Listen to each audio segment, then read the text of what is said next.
So I went to Alex Trebek's house yesterday. This isn't the type of video that I normally make on here, but as we all know, he passed away a few months ago, and I found out that there was going to be an estate sale at his house. And one of the perks of living in LA is that it was really close by, and I got to go. So I feel like the overlap between people who like puzzles and people who like Jeopardy is about a circle.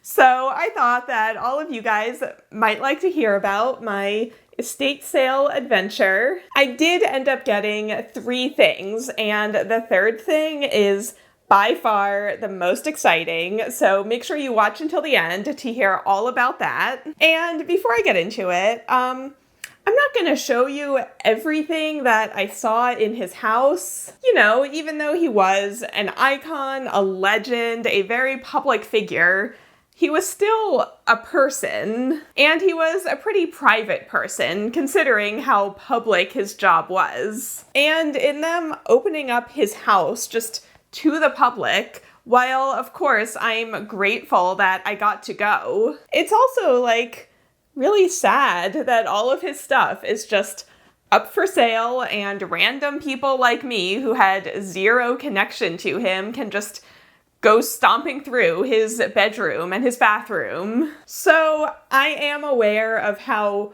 weird of a situation this is, but I did want to share my experience because I thought some of you might find it interesting. So the sale was running Thursday, Friday, Saturday, Sunday, and there were definitely some articles about how long the line was. So I got there around, I want to say 9:45 or 10, and there was a line, but it wasn't crazy. It was probably the length of one city block. Luckily, the people that I was next to in line were really nice, and so we all chatted and we had a little line group going, and the wait ended up being about an hour, maybe slightly over an hour, which was totally fine. It was a really nice day out. The street that he lives on, I guess there are a lot of hiking trails around because we kept seeing hikers walking by and them being like, "What's this line for? Why are so many nerds in line?" They didn't say that, but I could tell they were thinking that. Anyway, after an hour, they finally let in the next batch of people, and I was the last person of the batch that they let in. So we all walked up to this beautiful house. This house, somebody in line said it was worth $7 million today. And I believe it. This place was cavernous. It's I live in a decent sized apartment. It's a 2-bedroom. I have enough space for what I need. But then you go to one of these houses in the hills and you just see how the mega rich live their lives. And you're like, oh, there's a whole other level up there that I am not at. Okay, so then we finally went inside and just look at these 2 grand staircases. I cannot even tell you how beautiful this house was.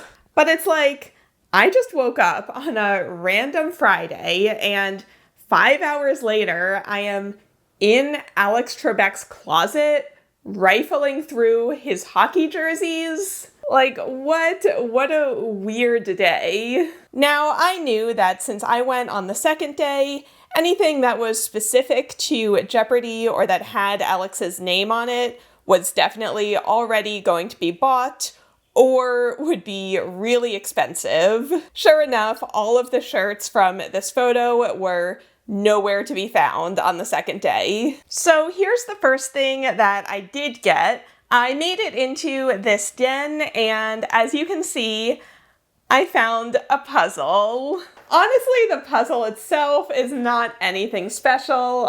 It's from the brand Color Lux. It's a 1,000-piece puzzle of this, what's it called? Carousel. I actually didn't even open it up, so ooh, it's been done before. Do you think Alex Trebek himself put these 4 pieces together? Here you can see the view out to the backyard. They didn't let anyone actually go out there, but we could see it through the windows. Just imagine laying out by that pool in the Hollywood Hills.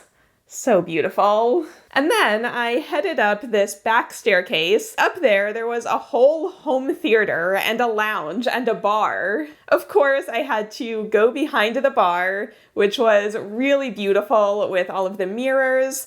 I also saw this train car liquor bottle, which is really fun. You can get it on eBay. The one they had there in his house was priced way too high. Okay, so then I made it back to this kind of back stairway, and he had a whole bunch of like plaques on the walls, the key to the city, different photos. All of these were in the 3 figures, so I really wanted something with his name on it, but I just couldn't swing paying $100 or probably like $200 for the nice ones. Okay, so then we're kind of in the like basement office area. Here is what his desk looked like. Like, imagine owning Alex Trebek's desk and desk chair. Oh, I spotted another puzzle. This one was still sealed though, so I didn't pick that one up. And then here's a little statue of him. Oh, and then here's the other thing I bought. So in this little, like, almost like a closet of a room, there was a bookshelf in there.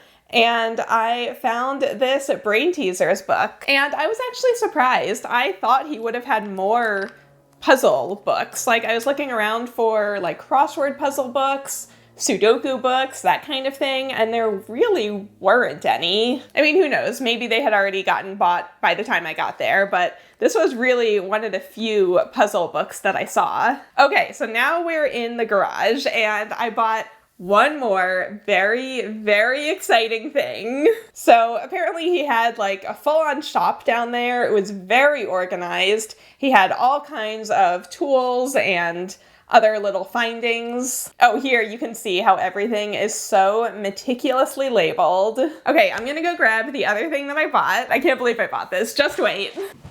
Oh my god, here it is. Here it is. Oh, I'm gonna scratch up my table. This thing is so heavy.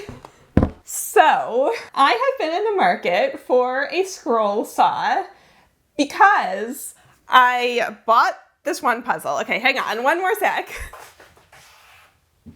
So this is a vintage Springbok puzzle with wooden pieces. It's really old. The box is like falling apart.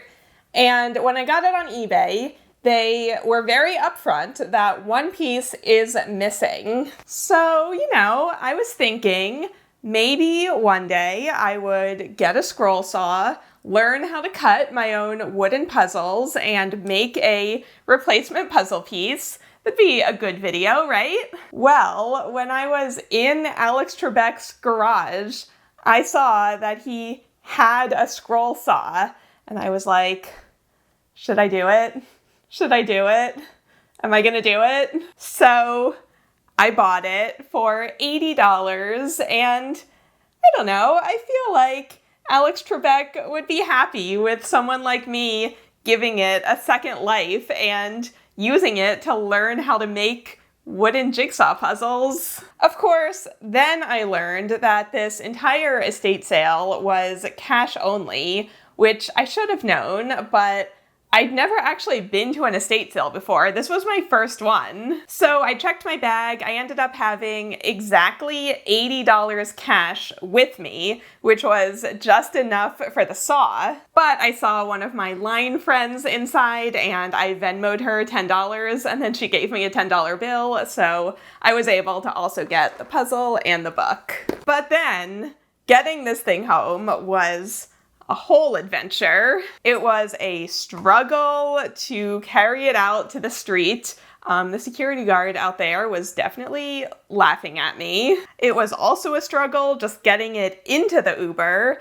And then once we were outside my apartment, I couldn't even lift this thing off the floor of the car. So the driver had to get out and like pick it up for me and hand it to me. But I got it here in the end, and now I'll be able to say that I'm going to be cutting my own wooden puzzles on Alex Trebek's scroll saw. Of course, we all wish that Alex was still here instead, but he lived a long and incredible life. And at the estate sale, I heard some of the workers talking about how his family was just really glad that all of his stuff was going to people, like fans who really loved him and would really appreciate where all of it came from. So as weird as this whole situation was, I'm glad I went. I'm glad I got a scroll saw, and